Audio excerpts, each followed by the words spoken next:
So high বন্ধুরা, এখন ঘড়িতে টাইম বলছে 10:45 আর সকাল সকাল নতুন আর একটা ভিডিও নিয়ে চলে আসলাম তোমাদের মাঝে। আর এই যে কড়াইতে ডাল ফুটছিল, হয়ে গেছে, মানে গ্যাসটা বন্ধ করে দিয়েছি, ডাল হয়ে গেছে। আর কালকের কিছু ভাত রয়েছে ফ্রিজে, সেটা আমি গরম করে নিলাম। মেয়ে আজকে বললো মা ছাতু মুড়ি খাবে, তো বললো ছাতু মুড়ি খাবি, বলছে হ্যাঁ আমি 14 বার খালি ভাত খাবো নাকি, এমনি একদম ফুটবলের মতো হয়ে যাচ্ছি। আসলে প্রত্যেকদিন সকালবেলা ভাত দিত, আবার স্কুল থেকে এসে আবারও ভাত খায়, তো ওর আজকে আর কি দুবার করে ভাত খেতে ইচ্ছা করছে না। তাই বললো মা আজকে সকালে আমি ছাতু মুড়ি খাবো, ওটা খেয়েই স্কুলে যাবো, আবার স্কুলে গিয়ে আমি টিফিন খাই রুটি তরকারি, আবার ফেরেছে তখন ভাত খাবো, আজকে আর মানে দুবার ভাত খাবো না। আমি ঠিক আছে ম্যাডাম, তুমি যেটা বলবে সেটাই হবে। আর পাশের বাড়ির কাকি যে কতগুলো কাঁঠাল দিয়ে গেছে, বলে যে মো কাঁঠাল খাবে, আমি নিয়ে আসো, বেশি দিও না, অল্প দিও। তাও এক বাটি দিয়েছে, অনেকটাই, ওর বাবার আমি খাবো, আর তো এরা কেউ খাবে না গন্ধের চোটে। জলের বোতল আমি দিচ্ছি।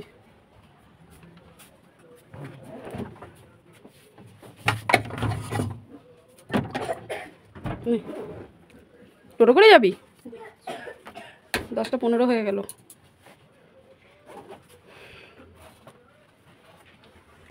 আর একজন, ওর বাবার মাজন ছাড়া মোটা মাজতেই পারে না দাঁত। হ্যাঁ একদম ওকে, নে দাঁতটা ঘষ, তারপরে আমি আবার একটু ঘষি দেবো। খায় নে নে, তাড়াতাড়ি তাড়াতাড়ি, দেরি হয়ে যাবে তারপর স্কুল। আরে ওরম ভাবে খায় না রে পাগলা। ভালো, ভালো। Tata, bye bye, see you. দাঁড়া, পয়সাটা লিখি নাকি লিখি, নাহলে টোটোতে উঠো। নিয়েছিস? মালগুলো কবে থেকে এনে ফেলে রেখেছি, কিন্তু এইবারে আমি ঠিকঠাক মতো ব্যাগগুলো সেলাই করছি না। আর তার কারণ হলো প্রচণ্ডভাবে আমার কোমর ব্যথা হচ্ছে, তারপরে ঘাটটাও ব্যথা রয়েছে, আবার এদিকে চিন্তাভাবনাও রয়েছে আমি ঘরটা কবে ঠিকঠাক মতো ঝাড়বো। মানে মেয়ের ঘর, আমাদের ঘর, দুটো ঘরই এত নোংরা হয়েছে, না ঝাড়া পর্যন্ত মানে ঠিক শান্তি লাগছে না। সো যাই হোক, আজকে দেখলাম না আমি একটু ঠিকঠাক আছি, তো আজকে ঘরটা ঝাড়াঝুড়ি করে নিলাম। আর ছেলে মেয়ে দুজনেই তো স্কুল গেছে, মানে ঘর একদম ফাঁকা, তাই শান্তি মনে বড় ঘরটা আজকে ঝাড় দিয়ে দিলাম, মানে ঝাড়পোছ করে নিলাম। আবার তো পুজোর সময় ঝাড়পোছ করতেই হবে। আর এই যে নাইটিটা দেখলাম, এটা না আমার নিজের হাতে বানানো নাইটি, তো আলনা, এই ঘরের যে স্টিলের আলনাগুলো র্যাকগুলো ছিল, ওর মধ্যে মেয়ের জামা কাপড়গুলো ছিল, সমস্ত পোটলা করে রেখে দিলাম। আর এই যে সুতোর বাক্সটা ভালো মতো পরিষ্কার করে নিলাম। আর আমার খাটের মধ্যে যে তোষকটা পাতা ছিল, সেই তোষকটা অনেক দিন হলো একটু রোদ্দুরে দেওয়া হয় না। রোদে তো দিচ্ছি, কিন্তু ওয়েদার তো একটু মেঘলা মেঘলা, জানি না কখন আবার ফোঁটা ফোঁটা বৃষ্টি পড়বে, ঘরে আবার নিয়ে চলে যেতে হবে। তো তোষকটা ভীষণ ভারী, কিন্তু কি করব, ঘরে তো আর কেউ নেই যে বলবো আমার সাথে একটু ধরে দাও, নয় তোর বাবা থাকলে ধরে দিত। আর এই তোষকটা এখন খুব ভালো করে রোদ্দুরে দিয়ে দিলাম, তবে বেশিক্ষণের জন্য না, একটু পরেই ফোঁটা ফোঁটা বৃষ্টি পড়বে, আমাকে তুলে নিতে হবে। আবারও ঘরে চলে আসলাম, তাক ফাঁকগুলো এবার একটুখানি পরিষ্কার করে মুছে টুছে নেবো। আর ঠাকুরের যে ফটোগুলো রয়েছে সেগুলো একটুখানি মোছামাছি করে নেবো, ব্যাস। এই ঘরটা আজকে ঝাড়পোছ হয়ে গেলে অনেকটা কাজ আমার হালকা হবে।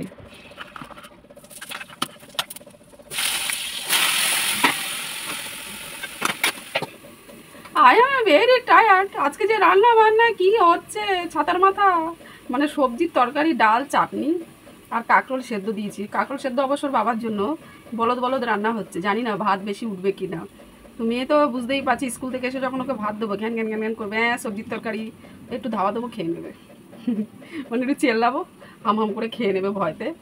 আর ছেলেকে তো যা দিয়ে খাওয়াবো খেয়ে নেবে, ওকে নিয়ে অসুবিধা নেই। মেয়েটাকে নিয়ে যত অসুবিধা, এই মাছ খাবে না, ওই মাছ খাবে না, এই সবজি খাবে না, ওই সবজি খাবে না, এই মানে সবজির তরকারি যদি বলি আগে বলবে পটল আছে, পটল দিয়েছি, এক সময় তো বলি না পটল দিইনি, যেই ওর পাতে একটা বীজ পড়ে ব্যাস লাফালাফি আরম্ভ করে দেবে। আর রাত্রিবেলা বললো তোর বাবা মাংস নিয়ে আসবে, দেখি রাত্রিবেলা ঝাল ঝাল করে কষা মাংস আর রুটি করবো। ওর বাবার শরীরটাও সেরকম একটা ভালো না, একটু জ্বর জ্বর ভাব, তো সবসময় মনে হচ্ছে একটু ঝাল ঝাল জিনিস খাই। তো কালকে আর মাছ রান্না করেছিলাম, একদম ঝাল ঝাল, বেশ সুন্দর হয়েছিল খেতে, কিন্তু ওর বাবা এই দুটো ভাত খেয়েছে, বেশি খেতে পারিনি, মুখে স্বাদ নেই। তো আমাদের তো মানে রোজই মাংস হলে ভালোই হয়, আমার আর মেয়ের। এখন ছেলেটাও মাংস বেশ ভালো খেতে শিখে গেছে, আগে খেত না। অবশ্য আগাগোড়াই মাছটা বেশি ভালোবাসে, মাংসটাও খায়, মাছটা বেশি ভালোবাসে। তো চলো তরকারি এদিকে বসিয়ে দিলাম, এক রাজ্য বাসন বেরিয়েছে, সেগুলোকে আমাকে এখন মাজতে হবে। আবার পুজো দেবো, মেয়ে কিছুটা দিয়ে পুজোটা এগিয়ে গেছে, বাদ বাকিটা আমাকে দিতে হবে। পিতাজি চলে এসছে,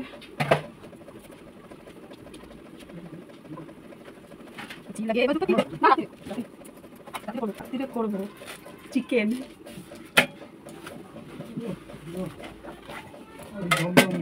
দিচ্ছি দিচ্ছি, দাঁড়াও।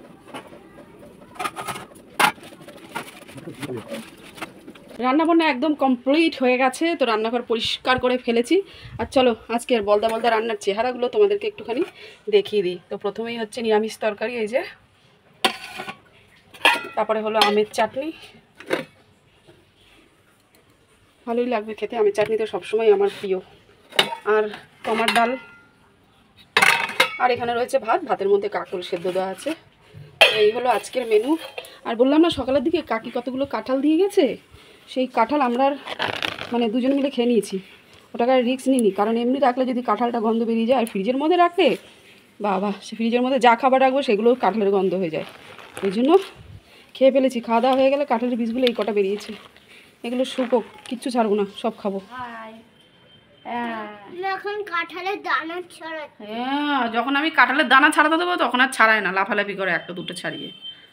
আর এখনও ঠিক করে শুকায়নি, এখনো কাঁঠালের দানা ছাড়াচ্ছে। আর ঘুমাবে কি, 9:30টার সময় উঠেছে, আর ঘুম পায়? সন্ধেবেলা একটু নেতিয়ে যাবে বইয়ের পড়া দেখলে। এখন ঘড়িতে টাইম বলছে 4:30, আর মেঘ চারিদিকেই মোটামুটি হয়ে রয়েছে, মানে মেঘলা মেঘলা ওয়েদার, বৃষ্টি হয়তো আসতে পারে। আর এই যে ঘুড়ির সময় এসছে, তো ঘুড়ি তো উড়বেই আকাশে, বল সিধু? হ্যাঁ, হচ্ছে তো।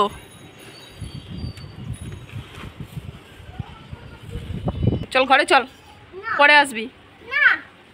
তাহলে বসে বসে দেখবি, দাঁড়িয়ে দাঁড়িয়ে এদিক ওদিক করে দেখবি না, ঠিক আছে? আমি একটু ঘরে যাই।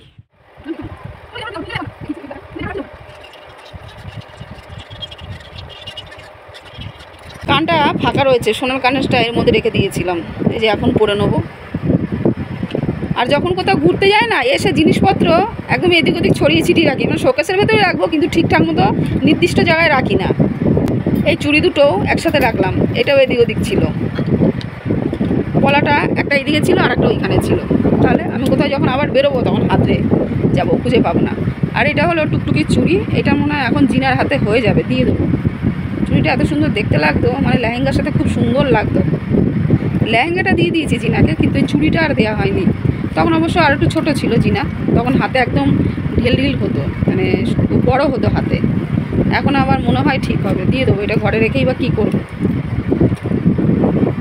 চলো গুছিয়ে গাছিয়ে নিই। মেয়েটাকে যদি বলে একটুখানি গুছিয়ে রাখো, সেই আমার মতো টেলা, বলতে বলতে তারপরে অনেক কষ্টে গুছিয়ে দেবে। এবার এই পলাটা আমি কোথায় রাখি?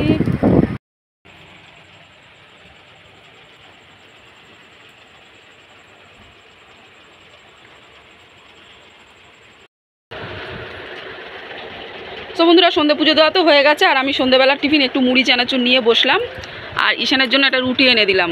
আর দোকানে কদিন ধরে এই রুটিটা দেখছি, খেতে নাকি হেভি সুন্দর, মানে ভালোই সেল হচ্ছে। তা আজকে আমি নিয়ে চলে আসলাম, খাক, কিছু তো খেতে হবে, রুটিটাই খাক আজকে।